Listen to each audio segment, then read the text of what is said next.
selamat malam pemirsa. Senang sekali malam ini kembali menyapa Anda di Indonesia Business Forum bersama dengan saya Sally Alexandra. Pemirsa, Iran dan Israel sepakat untuk gencatan senjata. Tapi kalau kita kilas balik bagaimana perang berlangsung, harga minyak naik hingga mencapai hampir $80 per barel. Bahkan pemirsa, Iran mengancam untuk menutup Selat Hormuz, salah satu jalur perdagangan minyak global. Bagaimana jika konflik kembali terjadi? Apa dampaknya untuk Indonesia? Kita akan bahas malam hari ini di Indonesia Business Forum dengan sejumlah narasumber yang sudah kami hadirkan untuk Anda. Saya akan sapa terlebih dahulu. Yang pertama adalah Pak Satya Widya Yuda, anggota Dewan Energi Nasional tahun 2020-2024. Selamat malam Pak Satya. Selamat malam semuanya. Kemudian juga hadir bersama dengan kami anggota Komisi 11 DPR RI, Putri Komarudin. Selamat malam Mbak Putri. Selamat malam, Assalamualaikum warahmatullahi wabarakatuh. Dan juga kita hadirkan tenaga ahli utama Kantor Komunikasi Presiden dengan title baru, Mas Fitra Faisal. Selamat malam. Selamat malam, Mbak. Kemudian juga kami hadirkan untuk Anda pemirsa, Wijayanto Samirin, ekonom dan pengajar Universitas Paramadina. Selamat malam, Pak Wija. Assalamualaikum. Waalaikumsalam, Pak. Sebelum kita bahas mengenai dampaknya, ancaman jika konflik kembali terjadi, kita saksikan dulu informasi berikut untuk Anda. Melihat perkembangan perekonomian global nasional, situasi yang terus bergejolak dan berkembang. Dan ini telah menyebabkan langsung pada hari pertama harga minyak naik lebih dari 8%. Itu terjadi kenaikan lonjakan bahkan tertinggi sempat mencapai $78 per barel, naik hampir sekitar 9%, meskipun kemudian sekarang mengalami koreksi. Sementara itu, Menteri ESDM Bahlil Lahadalia mengatakan pemerintah mengantisipasi hal ini dengan menaikkan produksi minyak dalam negeri atau lifting. Dan sekali lagi saya katakan bahwa sekarang ini pemerintah Indonesia atas arahan Bapak Presiden Prabowo tidak ada cara lain apapun kita lakukan untuk meningkatkan lifting. Memang ini pekerjaan berat, ini pekerjaan jangka panjang, tapi harus kita lakukan. Negara kita kalau kita mau kuat, maka kita harus mengoptimalkan seluruh potensi sumber daya alam kita dalam mengisi kebutuhan nasional kita. Saat ini harga minyak dunia kembali turun di kisaran $65 Amerika per barel pasca pengumuman gencatan senjata. Sementara lifting minyak mentah Indonesia tahun ini ditargetkan 605.000 barel per hari.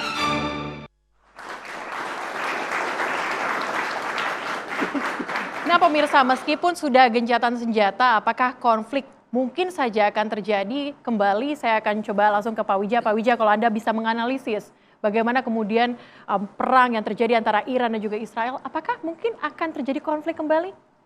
Tentunya kita berharap tidak akan muncul lagi ya, itu harapan kita. Tapi potensi muncul sangat mungkin, karena kita melihat gaya Trump itu kan selalu berubah-ubah ya, apakah itu terkait tarif, terkait berbagai hal, perang Ukraina, nah sekarang terkait perang Iran-Israel. Kita lihat dalam 2 minggu terakhir sebenarnya kan berubah-ubah. Jadi potensi memanas lagi masih ada, tapi possibility-nya rendah. Saya melihat gencatan senjata ini adalah situasi yang menguntungkan semua pihak dan kemungkinan besar akan bertahan lama. Tetapi kita juga harus ingat, kita punya PR besar yang tidak tersentuh, yaitu trade war. Jadi bukan berarti ketika perang Iran-Israel ini mereda, dunia tidak punya masalah, kita punya tumpukan masalah. Dan saya yakin dalam waktu dekat Trump akan mulai mengeluarkan statement-statement lagi tentang trade war. Apalagi janji 90 hari masa penundaan tarif itu kan berakhir 9 Juli. Jadi dunia ini akan berpindah dari satu krisis ke krisis. Dan ini menarik untuk disimak. Yang jelas Mbak Celia, perang ini hadir di saat yang sangat tidak tepat bagi Indonesia. Kita sedang mengalami masalah domestik, penurunan daya beli. Kemudian ditumpuk lagi dengan permasalahan trade war yang diakibatkan oleh kebijakan Trump. Belum tuntas muncul war yang sesungguhnya. Jadi ketika tumpukan paling tinggi perang Israel kemudian Iran itu mereda, ini blessing bagi kita sehingga kita bisa fokus kepada 2 permasalahan yang kita hadapi yang lain yang sebenarnya juga memerlukan respon yang sangat urgent. Berarti artinya maksud Anda adalah ketegangan global ini akan terus berlangsung begitu? Saya melihat ada beberapa lapis Oke. permasalahan. Dan selama Presiden Trump masih mempertahankan style selama seperti yang dia sudah tunjukkan dalam beberapa bulan ini, dunia tidak akan pernah tenang. Nanti muncul isu apa lagi? Muncul isu apa lagi? Dan saya rasa yang paling penting bagi negara seperti Indonesia adalah be prepare. Oke. Untuk memperbaiki diri, memperkuat diri. Be prepare. Pak Satya, nah kalau misalnya Anda bisa lihat saat ini Pak, yang jadi perhatian kita juga adalah ancaman dari Iran untuk menutup Selat Hormuz. Ini apa yang terjadi jika Selat Hormuz itu ditutup? Dan apakah DEN memang sudah memprediksikan, memproyeksikan apa yang mungkin akan dilakukan, simulasinya? Seperti apa nih Pak? Jadi begini, pada waktu saya di Dewan Energi Nasional kita pernah melakukan stress test. Oke. Ya, jadi kalau kita melihat ini kan kategori namanya krisis dan darurat energi. Jadi kalau krisis itu lebih banyak kepada supply, jadi tidak terpenuhi supply. Tapi kalau darurat itu apabila ada infrastruktur yang terganggu. Nah, kita melihat ini dalam konteks krisis Daren, ya, di dalam skala nasional. Nah, Selat Hormuz menjadi salah satu infrastruktur yang kita amatin betul kalau sampai terjadi, karena load daripada impor kita itu sekitar 250.000 barel tuh lewat ke Selat Hormuz. Oke. Ya kita punya juga yang di Afrika, kita juga Afrika tuh ada di Angola, ada di Nigeria, dan juga ada di US. Nah, sebagian kecil ya. Maka kenapa kita lihat begitu mereka sudah mulai mengotak-atik Selat Hormuz, kita lihat possibility-nya. Di sana itu ada West East Pipeline. Jadi di sana ada dari Abqaiq sampai ke mana, ke Yanbu kalau salah ya, itu yang menuju ke Red Sea. Itu pipa yang kapasitasnya sekitar 5 juta barel per hari. Nah sementara kita sekitar 250.000. Itu kita berebut dengan India, China, dan even US. Karena mereka semua lewat Hormuz semua. Oke. Hormuz itu kapasitasnya sekitar 20 sampai 21 juta barel per day. Masih di bawah daripada Selat Malaka. Ya, tapi tetap aja tinggi. Sehingga apabila kita nggak kebagian untuk untuk pipa itu juga menjadi salah satu konsideran. Yang kedua itu infrastruktur di Irak ya. Irak Utara itu mulai Kirkuk ke Yehan itu juga ada satu pipeline. Di luar daripada dua infrastruktur yang ada, hanya ada port yang ada di bawah, di UAE itu di bawah, yaitu yang menjadi andalan kalau memang Hormuz itu ditutup. Tetapi kan ini berebut, ya karena kebutuhan daripada pipa yang mengalir di sana otomatis berebut dengan infrastruktur yang ada. Nah, maka kenapa di dalam stress test itu juga kita lihat apabila kita mengalihkan impor ke tempat yang lain. Tapi mesti diingat importasi daripada crude itu tergantung daripada kapasitas kilang dan juga jenis daripada crude di kilang.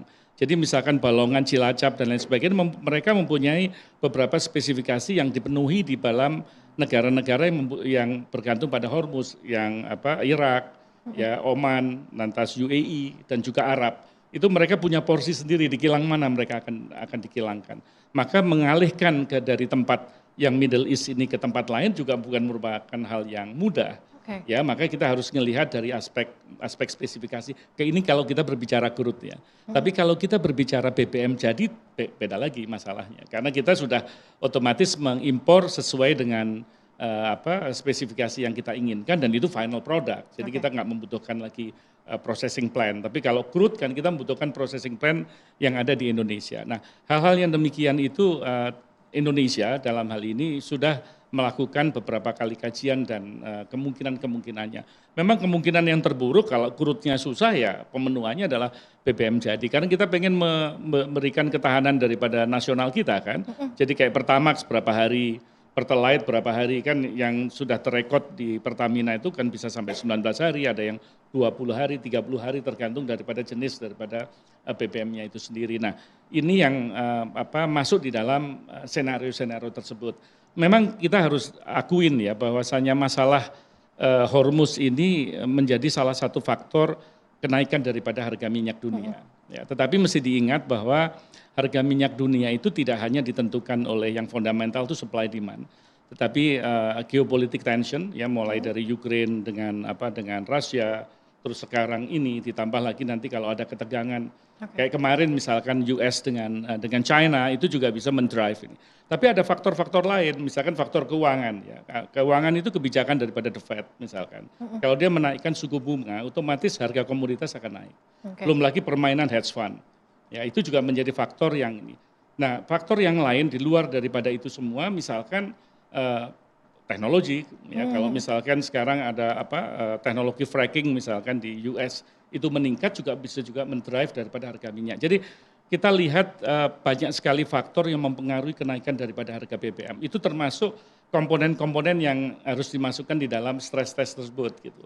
Supaya kita paham nanti kemungkinannya bagaimana kalau misalkan harga komoditas dalam hal ini BBM itu naik dan sampai sejauh mana kemampuan daripada negara untuk mengcover apabila subsidinya menjadi besar.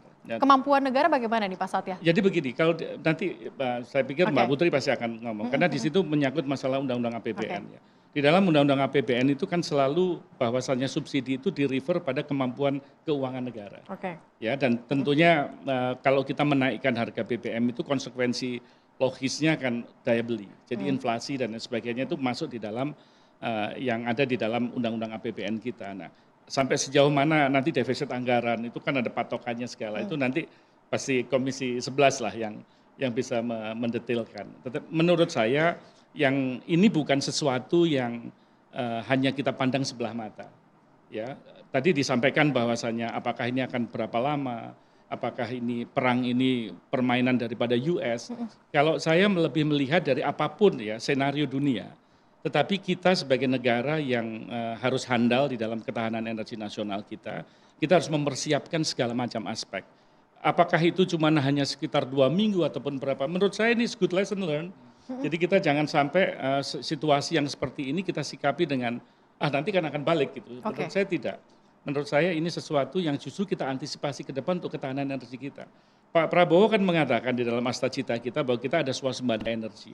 Beliau mencoba betul bahwa biomass ya dalam hal ini semua yang berdasarkan daripada non fosil itu digalakkan. Kalau bisa sampai ke B100 walaupun itu cukup challenging karena teknologi masih not permitted yet at the moment ya kalau kita mau berbicara B100. Tapi tujuan itu saya bisa mengerti gitu. Bagaimana kita menguasai agriculture yang bisa kita arahkan kepada energi. Konteksnya adalah untuk kemandirian.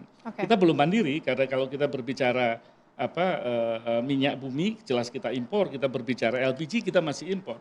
Gas masih lumayan. Gas kita boleh dikata kita overflow, buktinya kan kita juga ekspor. Jadi kalau begitu kita satisfy domestic demand baru kita ekspor. Jadi dalam hal ini kita lihat semua aspek langkah, gitu ya? Semua aspek itu. Memang kalau kita tidak tergantung dengan BBM ya, itu akan jauh lebih aman. Dari dulu waktu saya di DPR saya mengatakan BBM itu adalah bahan bakar mahal. Singkatnya seperti itu. Jadi kita mesti avoid sebenarnya. Cuman yang mencintai BBM juga masih banyak. Artinya pemerintah harus mengambil ini sebagai langkah serius. Langkah apa yang kemudian dipersiapkan oleh pemerintah? Ditahan dulu. Usai jeda kami akan kembali untuk Anda di Indonesia Business Forum pemirsa.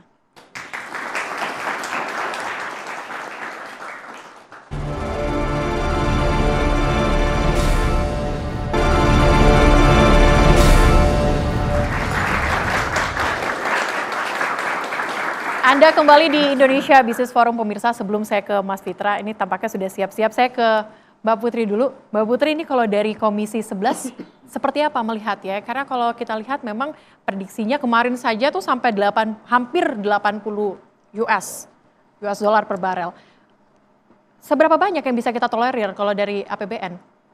Ya, sebenarnya kan kalau kita lihat laporannya Bu Sri Mulyani kemarin ya untuk realisasi APBN tahun ini triwulan 1 2025, kita melihat angka-angka yang walaupun memang ada yang tidak sesuai dengan target tapi tidak terlalu jauh. Jadi kalau kita lihat pertumbuhan ekonomi masih 4,8, sementara kan target APBN 5,2%. Terus kita lihat inflasi walaupun tadi Pak Wija sudah menyampaikan memang ada penurunan daya beli, tapi kalau kita lihat kemarin angkanya sekitar 1,6 di bawah target 2,5. Jadi itu masih relatif baik gitu. Terus kalau kita lihat untuk nilai tukar juga walaupun memang sedikit di atas target 16.000, sekarang kan 16.400 waktu laporan Ibu Sri Mulyani, tapi itu juga masih memenuhi angka. Begitupun dengan harga minyak pada saat itu 70 dolar Amerika dari target 82 per barel kan. Nah, jadi sebenarnya kalau kita lihat dari realisasi kemarin dalam hal dampak dari perang dagang yang tadi sudah disampaikan oleh Pak Wija itu, kita relatif bisa menjaga, masih bisa menjaga dengan seluruh paket kebijakan yang sudah disampaikan oleh pemerintah mulai dari awal tahun. Kita lihat kemarin pemerintah juga mengumumkan paket stimulus yang jumlahnya juga lumayan besar, 24 triliun. Untuk triwulan 2 dan ini kan memang digunakan untuk mendorong pertumbuhan ekonomi kita untuk tetap bisa stabil di level 5%. Jadi kalau kita lihat paketnya kan isinya kan untuk bantalan sosial, diskon untuk iuran BPJS dan lain-lainnya. Itu kan sebenarnya sesuatu hal yang sudah dipersiapkan juga oleh pemerintah dan itu diumumkan sebelum adanya perang antara Iran dan Israel yang kita lihat 2 minggu kemarin. Yang membuat deg-degan kita semua yang ada di ruangan ini sebenarnya. Jadi kalau dilihat dari angka-angka tersebut, kita di DPR masih optimis bahwa memang APBN kita masih kuat, subsidi energi yang sudah disiapkan 203,4 triliun itu masih bisa menutupi yang menjadi kebutuhan dari masyarakat kita pada hari ini. Tapi tentu kita masih akan terus mengantisipasi dan melihat perubahan-perubahan yang akan terus terjadi sambil kita juga membahas APBN untuk tahun 2026. Jadi mungkin ini sedikit informasi juga untuk teman-teman. Kita di DPR kemarin baru membuka masa sidang dan masa sidang ini akan diisi dengan pembahasan asumsi makro untuk APBN tahun anggaran 2026 yang itu akan dilakukan di Komisi 11, komisi saya dan juga Komisi 12 untuk energi yang nanti akan dibawa ke badan anggaran dan di situ nanti akan dibahas bersama dengan pemerintah. Pada tanggal 20 Mei kemarin pemerintah sudah menyampaikan kerangka ekonomi makro dan pokok-pokok kebijakan fiskal dan sudah ditanggapi oleh perwakilan dari fraksi dan pada masa sidang ini kita akan mendengar tanggapan dari Kementerian Keuangan. Jadi tentu ini menjadi sesuatu yang sangat kita tunggu-tunggu juga di DPR sebenarnya antisipasi apa yang berikutnya akan dilakukan oleh pemerintah. Dalam hal ini tentu Kementerian Keuangan, Bank Indonesia, Otoritas Jasa Keuangan untuk sektor keuangannya dan juga lembaga penjamin simpanan untuk menjamin simpanannya masyarakat dan tentu sektor keuangan kita tetap terjaga. Kira-kira nanti di 2026 apakah proyeksinya mungkin akan ditambah karena melihat ketegangan global ini kita tidak bisa prediksi. Setiap hari bisa berubah. Kira-kira bagaimana nanti? Ya. Sebenarnya tiap kita membahas asumsi makro kan kita selalu memberikan range di mana itu benar-benar dibuat untuk mengantisipasi seluruh perubahan. Kita melihat dari periode yang lalu kita dihadapkan dengan COVID, dampak ekonominya dan tentu ketidakpastian yang bertahan 5 tahun selama masa periode pemerintahan Pak Jokowi yang periode kedua kemarin. Jadi untuk mengantisipasi ini tentu hal ini juga akan dilakukan dalam pembahasan asumsi makro dan juga APBN sehingga nanti untuk hal-hal yang berkaitan langsung dengan masyarakat, bantalan sosial itu pasti akan difokuskan. Paling penting juga tentu subsidi energi yang nanti akan dijaga supaya masih sesuai dengan perkembangan. Nauzubillah kalau jangan sampai tapi ada perkembangan dalam hal tadi Selat Hormuz dan juga konflik di Timur Tengah. Artinya kalau misalnya ada ketegangan kembali kita sudah siap begitu ya Mbak Putri ya. Saya ke Mas Fitra bagaimana kemudian langkahnya dari pemerintah? Kalau tadi sempat disampaikan sudah dilakukan stimulus. Adakah langkah lain untuk mengantisipasi ketegangan global ini? Oke, pertama mungkin kita melihat dulu dari Asta Cita yang poin nomor 2. Bagaimana itu sudah disebutkan. Ketahanan ekonomi, ketahanan energi, ketahanan pangan dan seterusnya. Maka itu adalah bagian dari kapasitas produktif kita dalam memaknai apa yang selalu disampaikan Pak Presiden. Si vis pacem para belum. Kalau mau damai harus siap perang. Kalau mau damai harus siap dengan kemungkinan yang terburuk. Maka APBN berdasarkan Undang-Undang Keuangan Negara 17 tahun 2003 itu selalu didesain sebagai shock absorber untuk melakukan mitigasi peristiwa-peristiwa yang negatif. Nah, oleh karenanya kalau kita balik lagi dari kapasitas produktif, apa yang sudah kita lakukan? Di kuartal pertama tahun ini, pertumbuhan dari sektor pertanian 10,53%. Dan kalau kita lihat jumlah atau kapasitas yang ada di Bulog sekarang 4 juta ton, tertinggi sepanjang sejarah. Itu merupakan bagian dari food sufficiency untuk menjaga supaya harga-harga atas segala kemungkinan dan gejolak itu masih tetap terjaga. Salah satu yang tadi disampaikan oleh Mbak Putri juga, bahwa sekarang kita sudah melihat inflasi terjaga di level 1,6%. Ya betul, nanti menurut sebagian ekonom juga ada kontribusi dari pelemahan demand, tapi di sisi yang lain kalau kita lihat Januari, Februari, Maret, harvest time itu merupakan salah satu ya peristiwa produktif ya dalam beberapa tahun terakhir. Sehingga kita bisa menjaga dari sisi kapasitas produktif. Yang kedua, bagaimana kalau ada kemungkinan terburuk? Penutupan Selat Hormuz. Selat Hormuz itu tadi sebagaimana yang disampaikan Pak Satya, ada 18 sampai 21 juta barrel per day lalu lalang di situ. Kalau itu ditutup yang setara dengan 20% konsumsi minyak dunia, itu bisa dari sisi simulasinya bisa mengkerek harga minyak dunia antara 100 sampai 110 US dollar per barrel. Nah, dari setiap peristiwa kenaikan harga minyak dunia, kalau kita bicara kemungkinan terburuk, asumsi makro kita 82. Di atas 82 kalau naik setiap 1 US dollar, sebenarnya ada dua kemungkinan. Revenue-nya bertambah, belanjanya juga bertambah. Tapi kalau kita net off, dari setiap $1 kenaikan dari harga minyak dunia di atas 82, itu bisa menghadirkan tekanan fiskal antara 2 sampai 3 triliun. Ambillah kita pakai batas yang teratas, 3 triliun. 3 triliun rupiah. Artinya kalau misalnya sampai 100 US dollar per barrel, kita harus tambah 54 triliun. Kalau sampai 110 artinya kita harus tambah 84 triliun. Nah pertanyaannya, apakah APBN kita bisa untuk menambal semua itu? Mbak Celia harus ingat, di tahun ini, awal tahun, ada Inpres 1 2025 tentang efisiensi penggunaan anggaran. Efisiensi itu artinya mengalokasikan anggaran untuk sektor yang sebelumnya tidak produktif menjadi sektor yang produktif, memiliki angka pengganda ekonomi yang tinggi. Sebagai contoh juga kalau kita ingat bagaimana Pak Presiden bersama Bu Sri Mulyani di awal tahun itu mencek sampai satuan 9 dan dicek salah satu contohnya masa ada ATK 44 triliun. Nah ini kemudian dialihkan misalnya untuk dana stimulus yang dihadirkan di kuartal kedua ini juga ingin memanfaatkan disposable income dan juga liburan sekolah itu 24,4 triliun untuk bantuan subsidi upah itu ada 10,73 triliun untuk bansos itu 11,9 triliun all in all 24,4 triliun itu sebagai langkah mitigasi terhadap tarif Trump. Nah tapi ini bisa dijadikan sebagai presiden bahwa APBN juga bisa didesain ada add-onnya on top dari apa yang sudah direncanakan sebelumnya 3.621 triliun rencana belanja hari ini belum ada yang berkurang belum ada yang bertambah masih segitu masih ada potensi alokasi anggaran masih ada cadangan fiskal yang cukup sehat untuk bisa menambal segala kemungkinan tersebut. Artinya kalau misalnya naik kita siap dan, dari segi fiskal. Tapi tentunya harus ada intervensi-intervensi yang lain tidak hanya intervensi fiskal. Kalau Mbak Celia ingat tahun 2022 sewaktu itu di bulan Agustus Pak Jokowi itu menghimbau untuk menanam cabai. Di bulan Septembernya ada peristiwa penyesuaian harga BBM.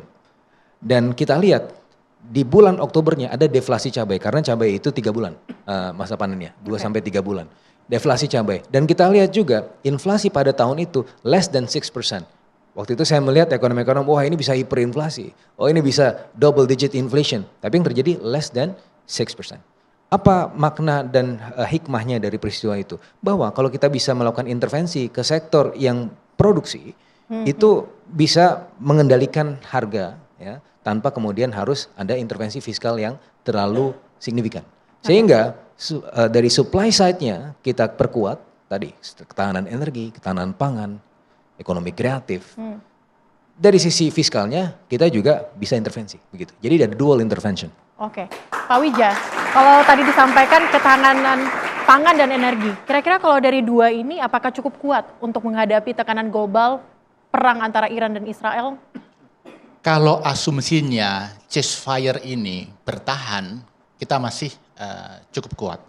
Tetapi kalau kita tadi seperti disampaikan oleh Pak Satya harus mengantisipasi kemungkinan terburuk, kita harus bersiap melakukan beberapa hal yang strategik dan drastis. Misalnya terkait ketahanan energi. Kita semua tahu cadangan BBM kita itu hanya 22 hari. Bayangkan Jepang itu 1 tahun, Korea Selatan hampir 1 tahun. Artinya negara-negara itu mengantisipasi ketika ada permasalahan supply. Dan kita 22 hari, ini sangat berisiko. Apapun itu, kita harus meningkatkan cadangan. Kemudian yang kedua, Ini kalau kita berbicara energi, khususnya minyak bumi, kan ada dua isu. Yang pertama adalah supply-nya. Kemudian yang kedua harganya. Kita harus mengamankan supply, diversifikasi negara produsen minyak yang menjadi supplier kita. Sehingga ketika ada permasalahan di satu kawasan, kita relatif aman. Yang kedua, terkait dengan harga. Bagaimana fiskal kita bisa mengantisipasi. Tadi Mbak Putri sudah menjelaskan dan saya setuju dengan penjelasan tersebut. Nah, yang tidak kalah penting, selama ini kita menganggap transisi energi itu bukan sesuatu yang nomor satu. Sekarang harus menjadi sesuatu yang prioritas. Karena mau tidak mau, solusi untuk energy sovereignty kita adalah transisi energi. Saya melihat transisi energi ini selama ini dipandang sebagai isu lingkungan. Sehingga kita kurang serius. Karena masyarakat kita kan tidak terbiasa menganggap lingkungan sebagai isu serius. Nah sekarang kita dibuka mata hati kita, pikiran kita bahwa ini isu sovereignty. Bahwa ini isu pertumbuhan ekonomi. Bahwa ini isu penciptaan lapangan kerja. Jadi yang saya harapkan dan saya usulkan mulai detik ini, transisi energi harus menjadi top priority. Karena kita punya resource yang luar biasa. Bagaimana caranya? Menurut saya, semua itu tergantung political will, tergantung arah kebijakan pemerintah. Mau tidak mau, selama ini green energy itu lebih sebagai narasi. Aksinya masih belum antusias ke sana. Kita masih terlalu jatuh cinta kepada fossil fuel. Jadi ini narasi, kebijakan, aksi harus sejalan terkait dengan transisi energi. Oke, baik. Kalau mengutip apa yang disampaikan oleh Pak Menteri ESDM bahwa kita harus lifting minyak, memperkuat domestik, kita akan bahas usai jeda. Tetaplah bersama kami di Indonesia Business Forum.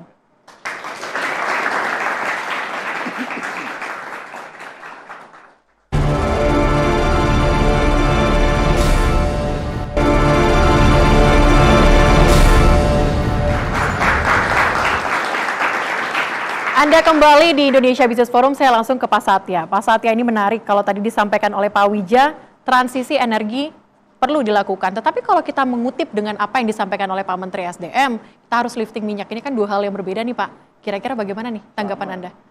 Tidak berbeda sih sebetulnya. Jadi begini, kebijakan energi nasional kita yang baru Pak, yang baru aja sudah disahkan oleh DPR ya, dengan Komisi 12 waktu itu betul-betul merupakan peta transisi energi kita.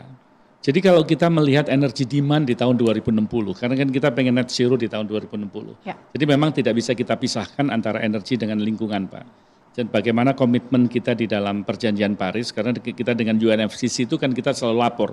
Setiap kali COP, saya paling rajin hadir di COP lah. Sampai COP yang terakhir di Azerbaijan saya datang dengan Pak Hasim waktu itu. Nah, jadi kita di situ kita tunjukkan, kita biar serius ya, bahwasanya kita pengen tidak meninggalkan fosil, tetapi kita akan secara gradual akan menuju ke energi lebih bersih.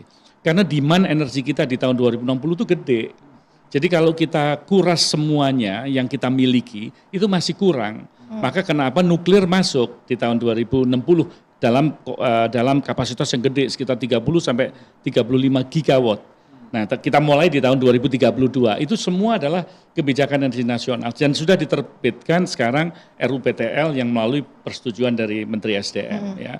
Di RUPTL kan kita di tahun 2032 itu sekitar 250 megawatt nuklir harus on stream. Jadi menurut saya we are on the right track Pak. Memang jujur ya bahwasanya kita masih belum konsisten untuk menerapkan green ecosystem. Ya, karena yang sudah disahkan carbon tax di tahun 2021 sampai sekarang tidak terimplementasikan.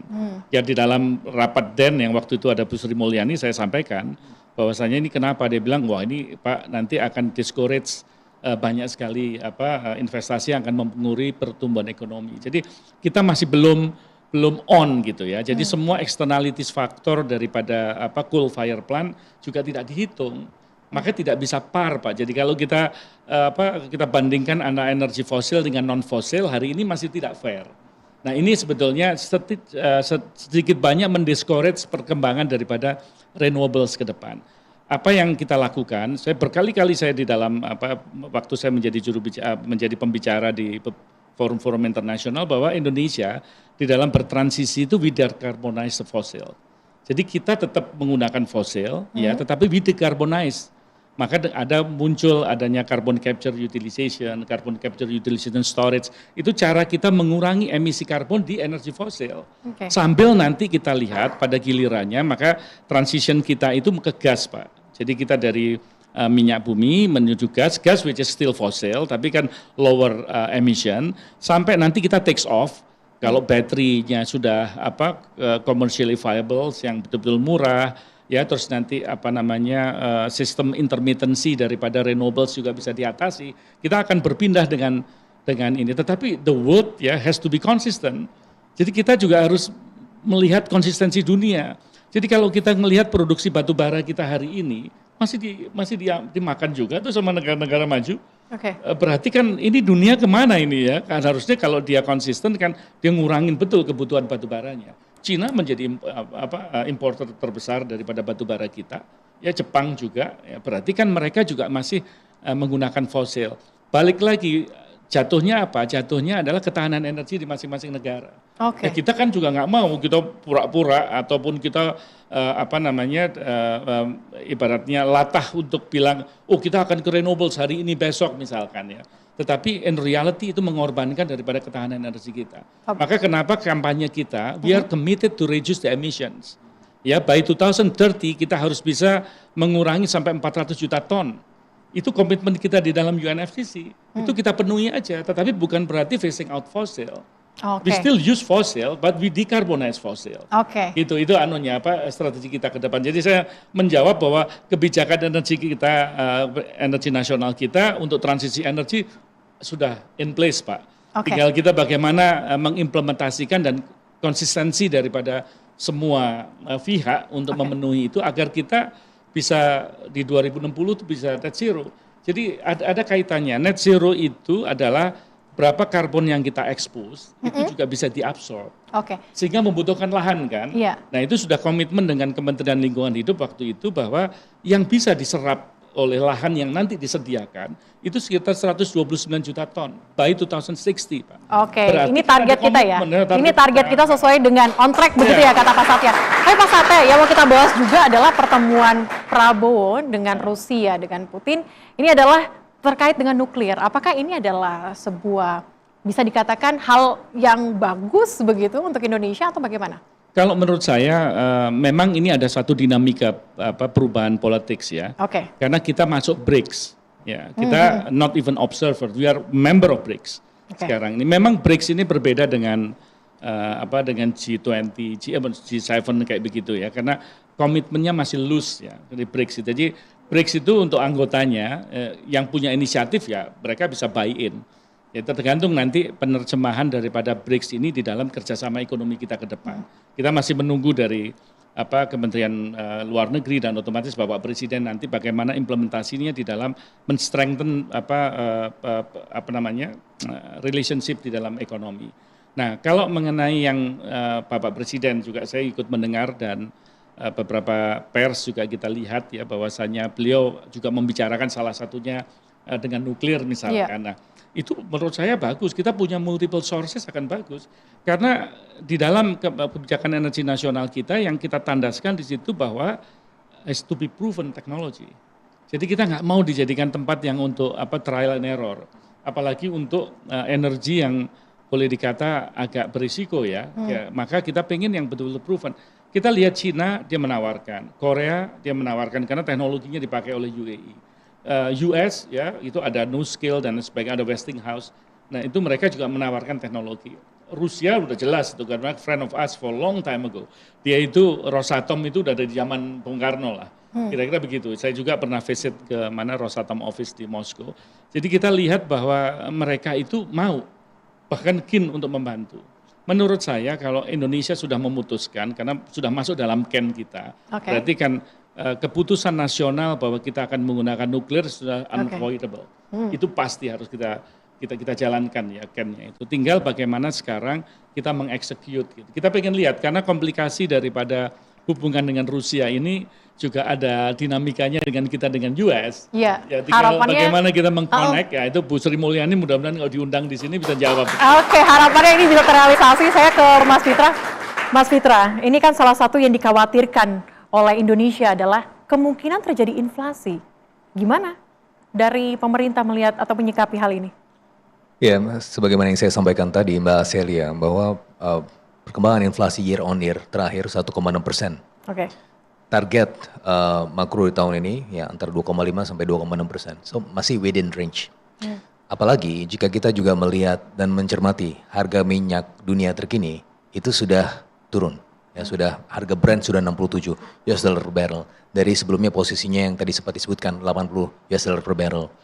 Dan bahkan sebelum Trump mengumumkan ceasefire, market sudah memprice in dengan salah satu indikatornya adalah harga minyak dunia untuk 6 bulan ke depan itu sudah kembali lagi ke 60 US dollar per barrel.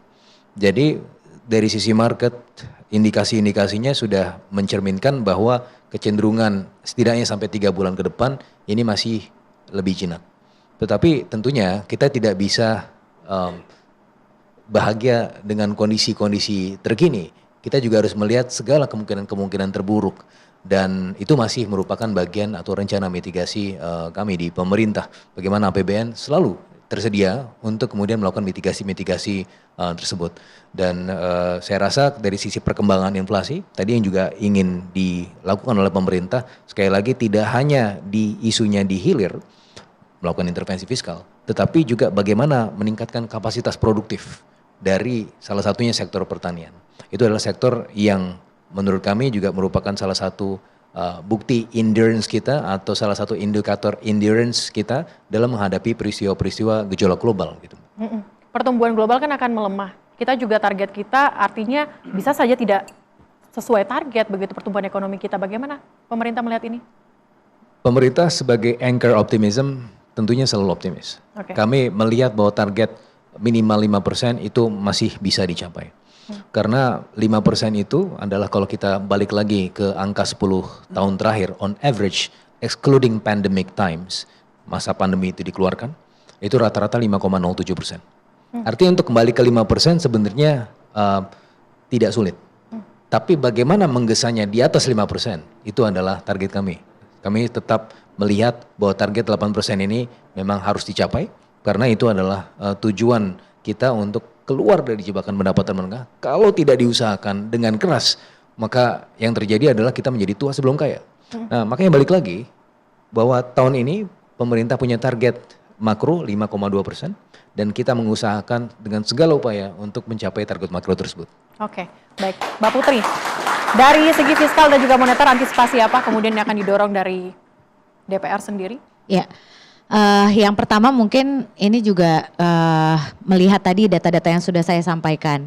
Jadi kalau di Undang-Undang APBN kita itu setiap tahunnya selalu ada pasal 42 ayat 1 dan 2 itu yang menyebutkan bahwa kalau misalnya pertumbuhan ekonominya perbedaannya misalnya di bawah 10% atau deviasi dari asumsi makro yang lain itu minimal 10%, itu kita tidak usah membuat misalnya APBN perubahan seperti yang sering dipertanyakan oleh orang untuk mengantisipasi perubahan-perubahan ini dan bagaimana dampaknya terhadap kebijakan fiskal kita. Jadi kalau kita di DPR sendiri melihatnya untuk sekarang ini memang kebutuhan untuk perubahan pada APBN itu belum dibutuhkan dan tentu kita sambil melihat juga kondisi yang terjadi nanti di Timur Tengah dan juga perkembangan lainnya. Itu mungkin satu.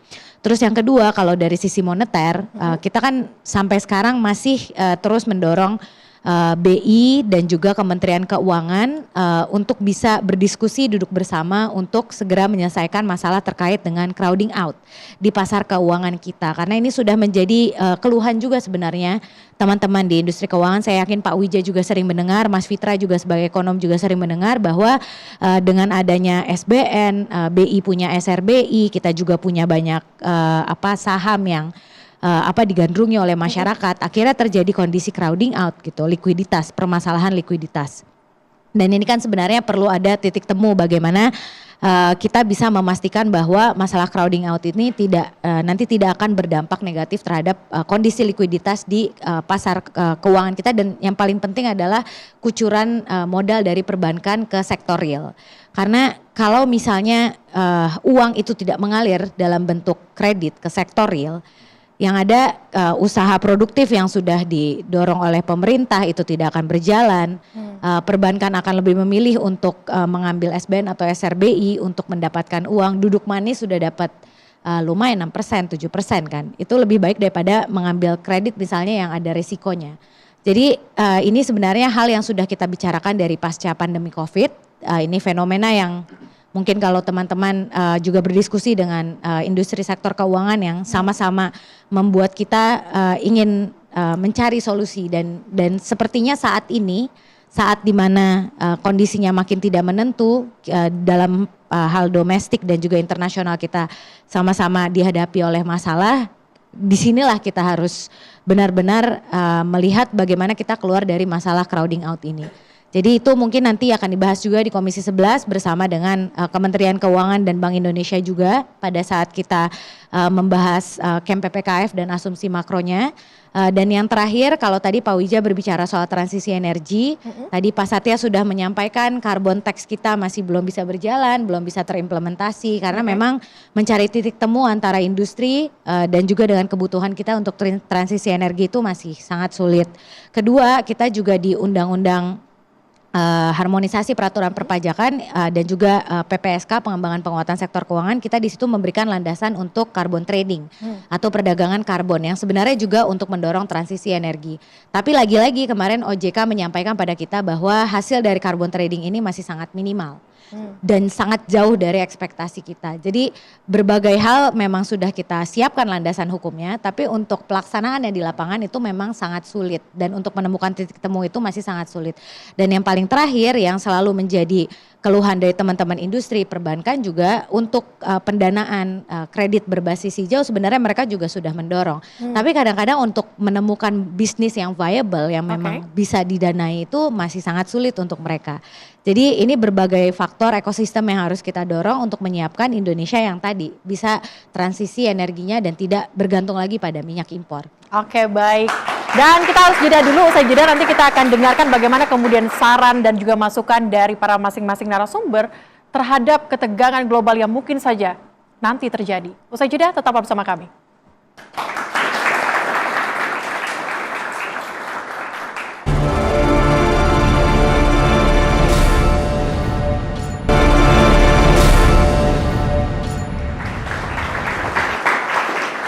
Kita masuk ke penghujung segmen pemirsa. Kita tahu bahwa ketegangan global ini mungkin saja terus terjadi. Kita nggak tahu besok tuh ada ketegangan global apa lagi. Apa saran dari narasumber kita? Saya mulai dari Pak Satya. Sarannya Pak? Ya, terima kasih. Saya menghargai sekali bahwa pemerintahan Pak Prabowo ini betul-betul memperhatikan dari segala macam aspek ya, karena beliau seorang jenderal dan mengetahui persis ya bagaimana positioning Indonesia di dalam kancah internasional. Khususnya di dalam permasalahan energi, Pak Bahlil selaku Menteri SDM juga betul-betul bisa menerjemahkan apa yang dikehendaki oleh Bapak Presiden, karena tampak sekali di sini bahwa beliau masalah energy security yang mengenai ketahanan energi itu menjadi prioritas. Bahkan ditambah lagi ya, kalau kita melihat dari beberapa kali interaksi beliau dengan publik itu mengenai hilirisasi, itu juga sebetulnya bagaimana kita berkontribusi terhadap pertumbuhan ekonomi yang dicanangkan oleh Bapak Presiden hingga sampai 8%. Jadi dalam konteks ini saya melihat bahwasannya niatan daripada pemerintah Indonesia untuk supaya kita nanti pada tahun 2045 kita betul-betul keluar daripada middle income trap itu sesuatu yang bisa terwujud ya apabila kita serius di dalam menapaki dari sekarang, dan cahaya menuju ke sana kelihatannya sudah tampak. Oke, kelihatannya sudah tampak. Semoga ya Pak ya. Kalau dari Pak Wija seperti apa? Kita harus paham bahwa dunia ini akan dinamis dan ke depan akan makin dinamis. Yang perlu kita lakukan, yang perlu pemerintah lakukan adalah jangan kemudian dinamika yang terjadi di luar itu mengganggu fokus pemerintah, fokus kita untuk memperbaiki diri. Jadi setelah saresian ekonomi Maret tahun ini, Pak Prabowo dan Kemenko Perekonomian itu kan mengeluarkan 3 kebijakan bagus tuh. Pertama dibentuk Satgas Negosiasi Dagang dan Kerjasama Internasional. Yang kedua Satgas Deregulasi dan Investasi. Yang ketiga Satgas Perlindungan Tenaga Kerja. Ini 3 hal yang sangat bagus. Yang sayangnya sampai sekarang kita belum melihat realisasinya. Saya rasa dinamika global terjadi, itu satu hal yang lain. Tapi perbaikan internal melalui 3 Satgas yang sudah diinisiasi itu jangan sampai terganggu, harus terus gaspol. Oke, baik. Terima kasih Pak. Mbak Putri? Kalau saya sih kebijakan yang tadi Mas Fitra sebutkan efisiensi, sebenarnya kalau kita di DPR lebih senang melihatnya sebagai realokasi. Jadi refocusing dari anggaran-anggaran yang tadi Mas Fitra sampaikan ada ATK sampai 44 triliun kalau dijumlahkan di seluruh kementerian lembaga gitu. Jadi kita benar-benar memfokuskan anggaran kita untuk sesuatu yang benar-benar berdampak kepada masyarakat. Jadi less talk, less pembahasan di hotel dan lain-lainnya, walaupun ada dampaknya juga kepada industri perhotelan kita dan lebih banyak efeknya untuk ke masyarakat. Jadi kalau saya sih lebih sebagai anggota Komisi 11, Komisi Keuangan, saya ingin melihat ini di postur APBN 2026 yang akan datang. Jadi kementerian tidak lagi fokus pada sesuatu yang sifatnya hanya business as usual, tapi benar-benar fokus pada program-program yang bisa sampai ke masyarakat, mempersiapkan bonus demografi kita sebaik mungkin, menciptakan lapangan pekerjaan karena kita tahu itu sesuatu yang sangat dibutuhkan oleh generasi muda, dan yang paling penting sekarang adalah menurunkan ego sektoral dan tentu berkoordinasi dengan baik antar terutama kementerian yang berhubungan dengan keuangan kita, Kementerian Keuangan, Bank Indonesia, Otoritas Jasa Keuangan misalnya, dan LPS. Jadi ego sektoral ini lagu lama sebenarnya di Republik kita, tapi saya yakin di bawah kepemimpinan seorang leader yang sangat strong seperti Pak Prabowo, nanti kita bisa menyelesaikan isu ini dan tentu kita bisa menghasilkan paket-paket kebijakan yang memang relevan untuk masyarakat. Oke. Mas Fitra, silakan.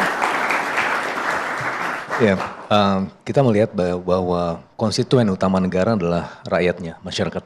Sehingga dalam hal ini entah itu APBN, entah itu tujuan-tujuan atau prioritas pembangunan, selalu fokus utamanya adalah masyarakat.